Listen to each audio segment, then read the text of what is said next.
Queridos irmãos e irmãs, hoje uma reflexão mais rápida, porque teremos depois a carreata de São Cristóvão e a Santa Missa também lá na comunidade.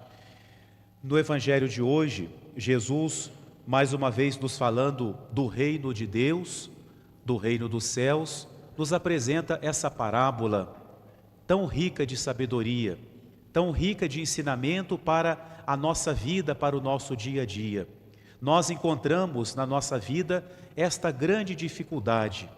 Temos que conviver com pessoas que não são boas. É uma realidade.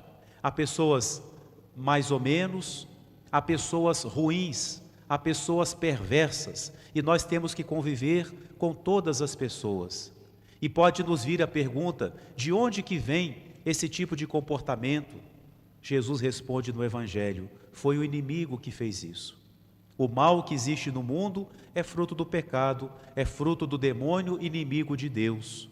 Mas Jesus nos ensina também, porque quando ele fala do reino de Deus, ele se refere também à sua igreja, se refere também às nossas comunidades. Nós, certamente todos desejaríamos viver num lugar onde só houvesse pessoas boas. Imaginem uma cidade, um lugar onde se fizesse até um muro e ali só entrassem pessoas boas.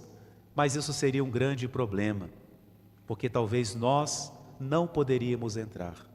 Porque se só entrassem pessoas totalmente boas, certamente conhecendo a nossa realidade, nós também não poderíamos entrar. Isso mostra, por um lado, a fragilidade da igreja no seu lado humano.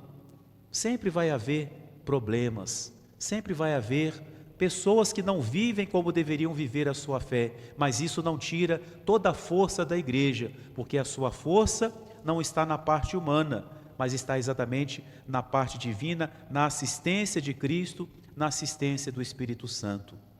E Jesus fala nessa história, quando que se semeou esse joio?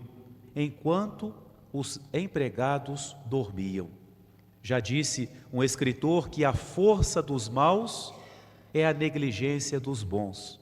Muitas vezes o mal ganha espaço quando nós nos omitimos, quando nós deixamos de fazer aquilo que devemos. E na nossa própria vida, no nosso próprio coração, o joio pode começar a crescer quando nós não vigiamos, quando nós não estamos atentos ao que Deus nos fala. E quando nós vemos então a presença do mal, a gente pode querer arrancar, extirpar, eliminar o mal. E aí Jesus fala na história, não é para fazer isso. Porque ao arrancar o joio, vocês correm o perigo de arrancar o trigo. Dizem os entendidos, da palavra de Deus, que o joio, ele é uma planta muito parecida com o trigo.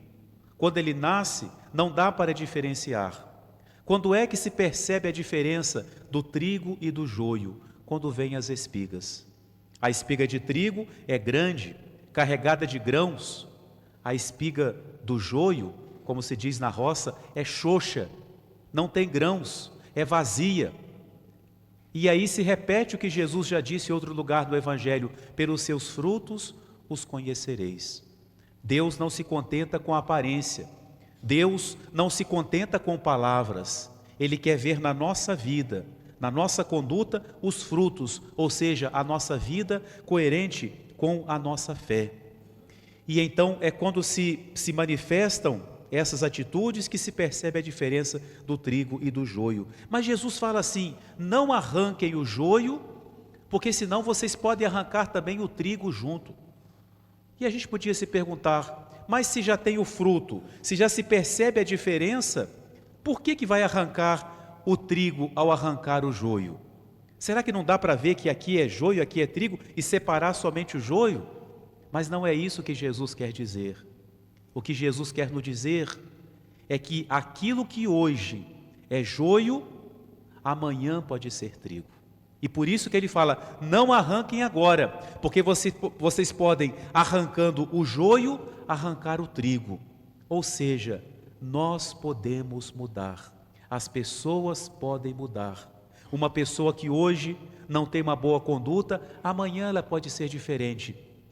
E por isso que Deus, na sua paciência infinita, que é fruto do seu amor infinito, Ele não nos arranca, Ele não nos elimina quando nós erramos, porque quando nós erramos nós somos joio, e Deus fala: eu vou te dar um tempo, meu filho, minha filha, você pode se tornar trigo, você pode mudar o seu comportamento, você pode mudar a sua conduta. E por isso então que Jesus fala: não arranquem o joio, porque juntamente vocês podem arrancar o trigo. E também isso se reflete no nosso modo de agir. Não devemos agir com as pessoas considerando-as como joio, porque amanhã elas podem ser trigo. Ter paciência, saber conviver com todo mundo, não é? Saber entender e respeitar as pessoas que pensam diferente de nós. Nem sempre a nossa opinião é a única, nem sempre o nosso modo de pensar é o único. Claro, há certos assuntos que não há opinião, né? Não é possível ter opinião naquelas coisas da nossa fé, daquilo que Jesus nos ensina, não há opinião. A gente segue com fé e amor aquilo que Deus ensinou. Mas em coisas secundárias, não é? Pode haver mais de uma opinião, sem que um seja trigo e que o outro seja joio. Que Deus nos ensine a saber lidar com paciência, com a presença do mal que pode haver no meio de nós. Que Ele nos ensine também a trabalhar, em vez de arrancar, que Ele nos ensine também a trabalhar, para transformar em trigo aquilo que hoje pode ser joio, tanto em nosso coração, como também no coração, na vida de nossos irmãos. Amém.